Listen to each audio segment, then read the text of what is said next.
This is going to be a quick little run through of the menu system for the Insta360 X5, so you can see exactly what you're getting here. So if we swipe down, you're going to be able to see all of the different settings. These are actually blue on my screen. You can lock the screen orientation or unlock it. That's not that difficult. And then we've got this right here, which is actually going to lock the screen entirely, so you don't have to worry about anything, getting changed in the settings. Then we have the screen brightness, so we can tap this and dim this down if we need to, just for the sake of the video, or we can bring it back up.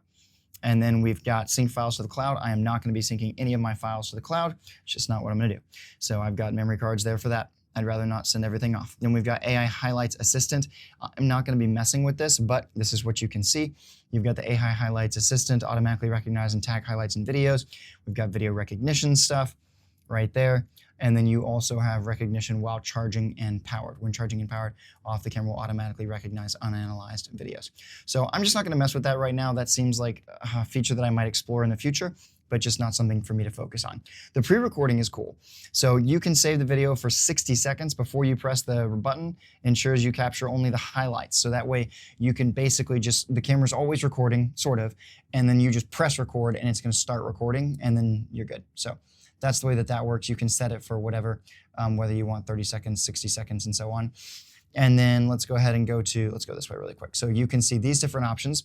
We have gesture controls, which is just going to let you, this little green thing in my frame is annoying me.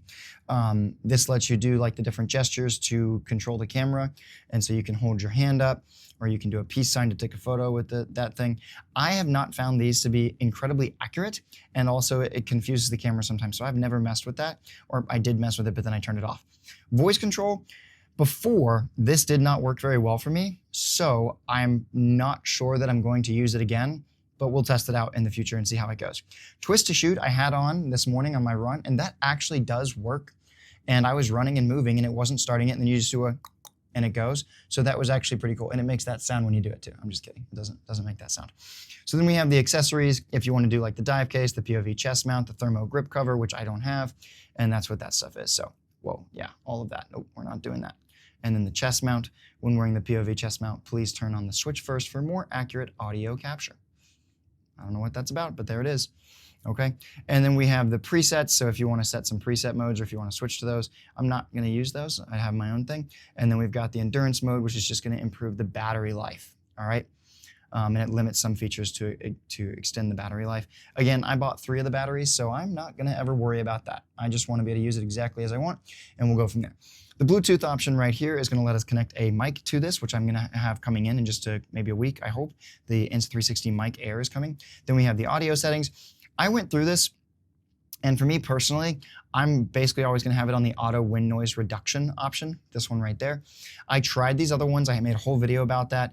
And for me, the 360 audio was the worst, like outside, because it's literally picking up audio from all of the mics, whereas the strong wind noise reduction is actually like listening from all the mics and then canceling out the ones where the wind noise is coming in. So at least from my understanding of it.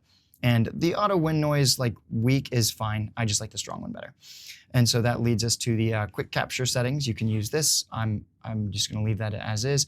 And then we have timed capture right here, which is pretty cool. So this if you turn this on, you can literally set when you want the camera to turn on and start recording video, which is pretty sick.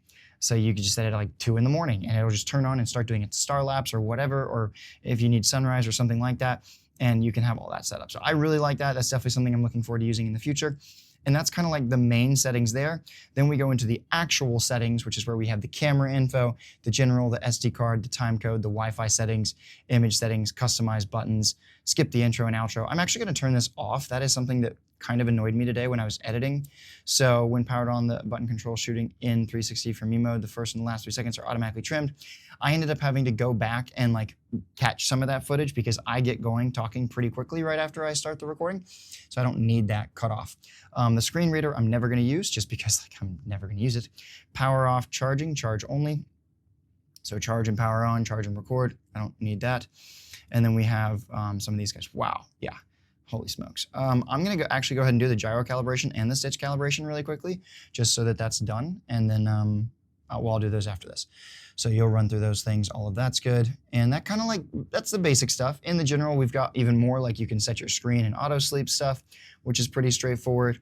And then we've got the auto power off. I have both of these set to never because once I'm out there running around and recording, I'll just turn it off if I don't want it on. And I've got enough battery that I don't have to worry about it. It's never been an issue. I might actually go ahead and do the screen at the 60-second mark. That's not bad. We'll try the auto sleep for the screen for a while and see how I like it. Long press shutter button to cancel recording. I love that. That is one of my absolute favorite features. I will never get rid of that one. Absolutely love that one.